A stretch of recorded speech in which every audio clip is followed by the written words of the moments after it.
Բարև ձեզ։ Ուրեմն, խոսքը գրավիչ, բայց դե հաճախ շատ մոլորեցնող վերնագրերի մասին է։ Հա, այն վերնագրերը, որոնք ստիպում են կլիկ անել։ Ճիշտ այդպես։ Հավանաբար դուք եք հանդիպել հայկական տիրույթում, ասենք, չգիտեմ, Արցախի հարցը փակ է, Ալիևը Պուտինին հարվածեց թիկունքից։ Կամ 5 րոպե առաջ կտոր եղավ Բաքուն։ Հա, կամ սա հայերին նվեր իմ կողմից, Թրամփը քիչ առաջ հասավ Հայաստան։ Դե, եկեք հասկանանք, ինչպես են սրանք աշխատում, այս clickbait կոչվածները, ու ոնց կարող եք դրանց թակարդը չընկնել։ Հիմնականում խնդիրը անհամապատասխանությունն է։ Այսինքն, վերնագիրը մի սենսացիա է խոստանում, բայց բուն տեքստը կամ հետազոտությունը շատ ավելի զուսպ է։ Հա, կամ ընդհանրապես ուրիշ բանի մասին։ Այո, ուստի ամենալավ ձևը միշտ ստուգելն է։ Իրականում ինչի վրա է հիմնված այդ վերնագիրը։ Որն է սկզբնաղբյուրը։ Օրինակ, մի հատ առողջապահական վերնագիր կար։ Այս վիտամինը նվազեցնում է սրտի հիվանդությունների ռիսկը։ Շատ գրավիչ է, չէ՞։ Հա, միանշանակ։ Բայց եկեք նայենք բուն հետազոտությանը։ Պարզվում է, այնտեղ չափել են միայն վիտամինի ազդեցությունը, այն էլ ոչ թե սրտի հիվանդությունների ռիսկի, այլ ուղղակի խոլեստերինի մակարդակի վրա։ Այսինքն ուղիղ կապը ցույց չի տրվել։ Հա, այն որ բնականից լավ խոլեստերինը բարձր ունեցող մարդիկ ավելի քիչ սրտի խնդիր ունեն, դա դեռ չի նշանակում, որ արհեստականորեն վիտամինով բարձրացնել են նույն էֆեկտը կտա։ Այստեղ մանիպուլյացիա կա։ Շատ լավ օրինակ է։ Կամ մեկ այլ դեպ, շոկոլադ ուտելը նվազեցնում է ստրեսը ուսանողների մոտ։ Դե ով չի ուզենա դրան հավատալ։ Հա, իհարկե։ Իսկ ինչպես են հետազոտել։ Եթե դա արվել է, ասենք, ընդամենը 10 ուսանողի վրա,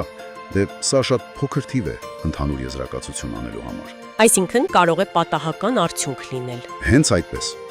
Նմուշը ներկայացուցիչ չի։ Գիտության մեջ շատ կարևոր է կրկնելիությունը։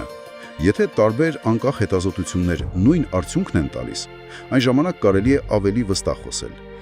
Նոր դեղամիջոցը երկարացնում է հազվագյուտ հիվանդությամբ տառապողների կյանքը։ Սա էլի շատ հուսադրող է թվում։ Այո,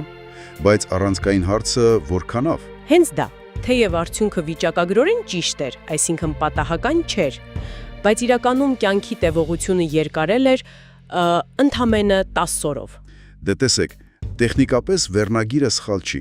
բայց ինչպիսի սպասումներ է ստեղծում։ Ճիշտ է։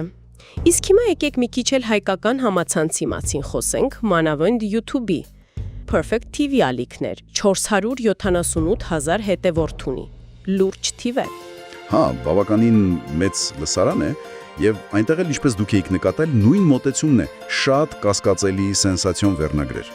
Այո, օրինակ, Բաքուն կրակի մեջ է։ Դաժան վերջաբան Էրդողանի համար, նա էլ չկա։ Կամ են հայերը թշնամիները ոչնչացվում են, հնդիկները ջարդ են սկսել, ու սաղ քաղաքական գործիչների նկարներով։ Հա, նպատակը պարզ է դիտումներ հավաքել, ու ցավալին այն է, որ հաճախ հենց մեծահասակներն են, որոնք գուցե ավելի քիչ են տիրապետում այս օնլայն մեդիայի նրբություններին, դառնում թիրախ։ Ճիշտ եք։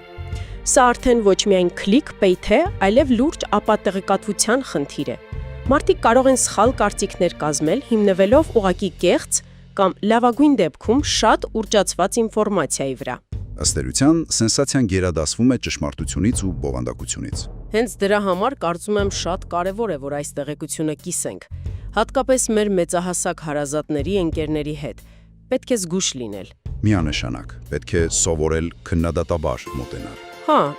միշտ մի վայրկյան կանգ առեք, երբ տեսնում եք այդպիսի շշմեցնող վերնագիր։ Հարցրեք, իսկ սկզբնաղբյուր կա, որքանով է հավաստի, այդ հետազոտությունը կամ տվյալը որքանով է ներկայացուցչական, իսկ արդյունքն իրականում որքանով է էական։ Շատ կարևոր հարցեր են։ Ու իհարկե պետք է փորձել բարելավել մեր սպառած բովանդակությունը, դիտել ավելի, ասենք, խելացի բաներ։ Դե օրինակ մեր ալիքը։ Համեստություն չանենք։ Եթե ուզում եք ավելի շատ այսպիսի վերլուծություններ լսել, դե մի մոռացեք բաժանորդագրվել։ Ավ, իսկ որպես վերջաբան, մի հետաքրքիր միտք էլ ձեզ համար, հարգելի ունկնդիրներ, բացի ուղակի clickbait-ը ճանաչելուց, եկեք մտածենք իսկ ընդհանրապես այս անընդհատ սենսացիոն, հաճախ գերզգայական, թեկուզ ոչ բացահայտ կեղծ տեղեկատվության հոսքը երկարաժամկետում ինչպես է ազդում աշխարհի մեր ընկալման վրա։ Եվ նաև մեր կարողության վրա հանգիստ, ավասարակշռված անդրադառնալու բարդ հարցերին։ սա արդեն ավելի խորը խնդիր է, որի մասին արժե մտածել։